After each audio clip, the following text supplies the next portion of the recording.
Twelfth बाद मैंने कहा मैं जयपुर जाऊंगा, तो क्या चाहिए तेरे को? रुपए चाहिए, और कुछ नहीं चाहिए। तो रुपए हम तेरे को भेज देंगे। तो वहां रुपए भेज दिए, रुपए लेके अपने जयपुर आ गए। थोड़े साल बाद अपने कोई कहा कि हम दिल्ली जाएंगे, तो घर वालों को क्या चाहिए? रुपए। तो ये ले रुपए, यहाँ चला जा।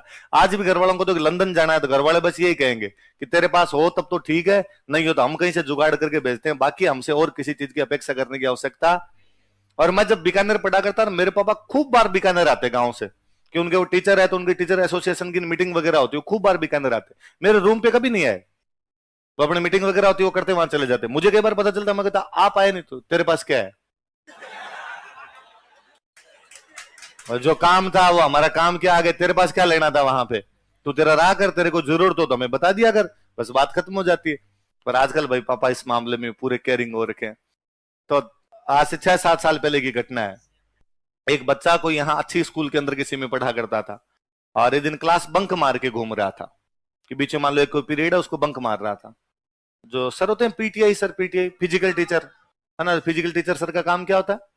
पीटना। खेल वेल से कोई लेना देना नहीं होता, उनका काम पीटना ही होता है। तो उन सर ने उसको देख लिया और उन्होंने कहा, अरे 12 बजे तेरे तो हिंदी क्लास चल रही है ना, 7th क्लास में ना, तू कहां घूम रहा है? और बच्चे ने कई देर बहाने बनाए, मैं तो वॉशरूम गया था, मैं तो पानी पीने गया था। कि नहीं मैं देख रहा हूं आधे घंटे से इधर उधर भटक रहा है तू, और तेरे पेरेंट्स को शिकायत करेंगे। केवल सर ने इतना कहा, मैं प्रिंसिपल सर को कहूंगा और वो तेरे पेरेंट्स को फोन करेंगे। बच्चे ने घर पे जाके सुसाइड कर लिया। वो दूसरे दिन और बच्चे ने लिखा सुसाइड नोट, लिखा कि उन सर ने मुझे डांटा, मैं दबाव में यार, इस वजह से मैंने ये कर लिया। मैंने दूसरे दिन सर को कहा कि सर बच्चा ऐसा डिसीजन कैसे ले सकता है, और इसमें उन सर की क्या गलती है?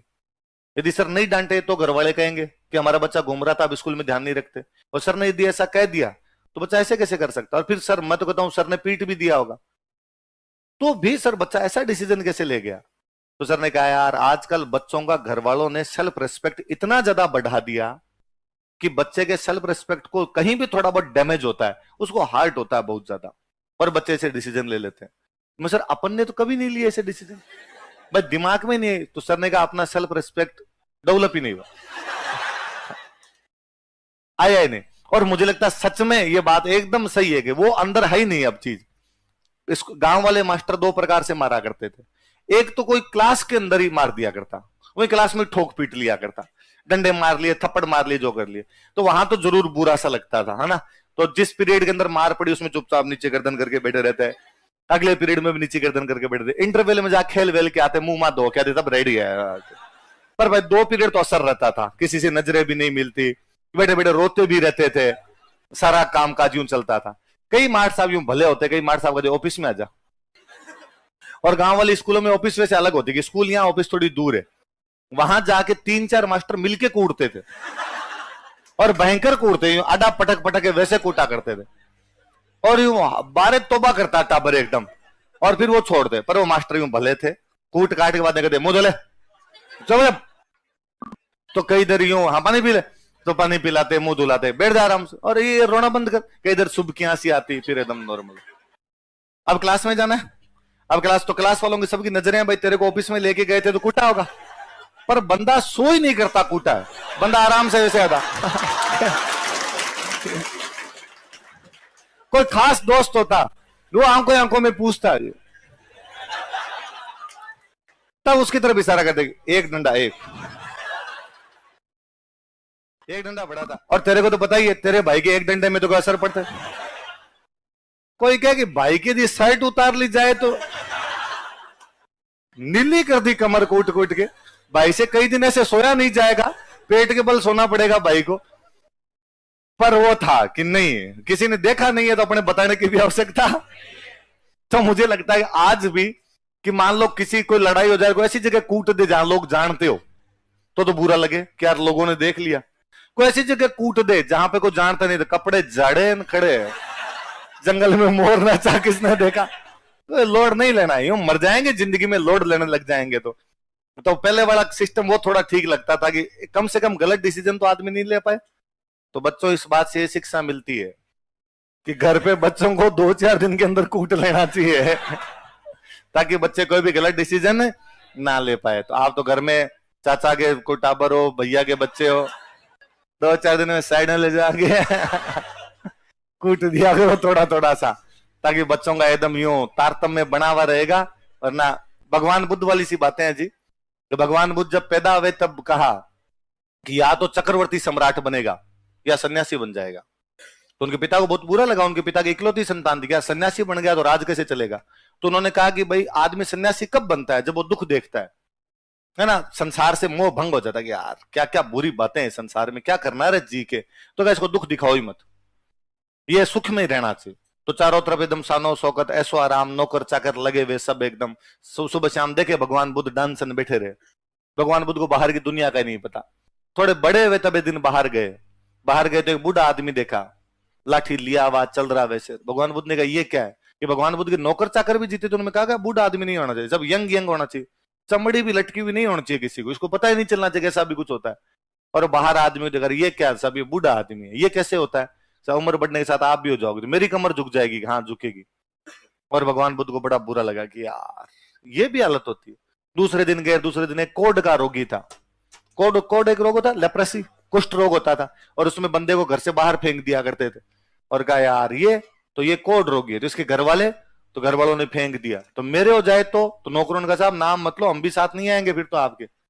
तीसरे दिन के एक लाश देखी, ये क्या है साहब, ये मर गया, अब इसको जला देंगे इसको आग नहीं लगेगी यूं, इसको तप नहीं लगेगा ऐसे, तब तो नहीं होगा ये। कर नहीं सर, ये तो मरने के बाद तो राख हो गई, अब इसके बाद तो क्या आग लगती है इसके। तो मैं भी एक दिन ऐसा आऊंगा कि हाँ। चौथे दिन बाहर निकले, एक सन्यासी नाच रहा था, नागा एकदम जिंदाबाद हो रखा, ये इसके तो कपड़े भी नहीं है, कैसे डांस कर रहा है ये। तो कहा आप इसको मोह माया से कोई लेना देना। तो भगवान बुद्ध ने कहा फिर अपने जिंदाबाद ये हाथ से, अपने मोह माया से लेना देना। भगवान बुद्ध ने पूरी जिंदगी सुख देखे थे, इसलिए उनको छोटे छोटे दुख भी बहुत बड़े दुख लगे, कि बूढ़ा होना, किसी का मरना, कोढ़ रोग होना। और भगवान बुद्ध नियम ही दे गए कि संसार में दुख ही दुख है, संसार में दुख के अलावा कुछ भी नहीं। मगर भगवान बुद्ध के घर वालों की गलती है, यदि टाबर को बचपन से थोड़े थोड़े दुख दिखाए होते तो भगवान बुद्ध आगे हो चल के इतने ज्यादा भी डिप्रेशन में नहीं जाए। आपको पता है भारत में सबसे अधिक किसान सुसाइड कहां के करते हैं? महाराष्ट्र। कहां करते हैं? विदर्भ एक इलाका वहां के। आप यदि विदर्भ को उसको ज्योग्राफी को चेक करोगे तो आपको पता चलेगा वहां पे गन्ना होता है। वहां पे क्या होता है?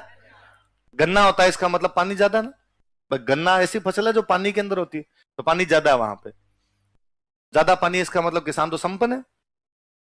पर है क्या कि उनके 5 साल बहुत अच्छा गन्ना होता है, बीच में 1 साल गन्ना नहीं हुआ, बरसात नहीं हुई, पानी थोड़ा नीचा चला गया, और उनको बड़ा भयंकर दुख होता है, और उनको लगता है यार मरा दिया इस बार तो, और वो सुसाइड कर लेते हैं। आप इसकी कल्पना करो अपने राजस्थान के, पश्चिमी राजस्थान से 5 साल में एक बार राम जी राजी होते हैं, तब 5 साल में एक बाजरा होता है, और इसके अलावा कुछ होता नहीं एकदम। उसके बावजूद कभी आप राजस्थान के किसान की सुसाइड नहीं सुनोगे। उसने दुख देखे होते हैं, वो समझता है कि सुख की वैल्यू क्या है। वो 5 साल में बाजरा होता है, उस बाजरे का स्टॉक करके रखता है, और कोई फसल होती है उसके रुपए लेके आता है, बनियान के अंदर वाली जेब में रखता है 5 साल तक। वो जानता है अगले 5 साल तक चलाने हैं। इसलिए संसार में छोटे छोटे दुख देख लिए जाने चाहिए, ताकि जब भी बड़ा दुख आए तो ज्यादा प्रॉब्लम है ना। यहां बच्चों को देखते हैं कि ट्रेन में रिजर्वेशन नहीं हुआ तो जाया नहीं जाता। रिजर्वेशन नहीं है, अब कैसे जाऊंगा मतलब। मुझे तो ये पढ़ाने लग गया था तब पता चला था कि रिजर्वेशन भी होता है। मैं जब पढ़ाने लगा, रुपए मिलने लग गए, मैं जोधपुर जाया करता। तो एक दिन मैं यूं बैठा हुआ था और मैंने कहा कि यार वो जोधपुर जाना है क्लास लेने के लिए, यार ट्रेन में भीड़ हो जाती है बैंकर वाले। तो किसी साथ वाले ने कहा रिजर्वेशन नहीं है, वो कैसे कराते हैं? तो तू कैसे जाता है? मैं ट्रेन आती है, मैं चढ़ जाता हूँ टिकट लेके। उसने कहा वो जनरल डब्बा होता है। तो एक डब्बा और होता है जिसमें तेरी सीट रिजर्व करवाई जाती है, तो वो करवाओ देखे तुम। तो किसी ने करवा के दी तो समझ में आएगा चाहिए, वरना जिंदगी निकल गई वहां टॉयलेट के पास में खड़े खड़े। और हमें कभी बुरा भी नहीं लगा, बोले तो यार यही है, आई ट्रेन, आप चढ़ गए, जहां जगह मिली वहां पे लटक के चले गए। बोले 10 घंटे 12 घंटे कैसे, मतलब 6वीं से 10वीं क्लास तक का तो मुझे याद है।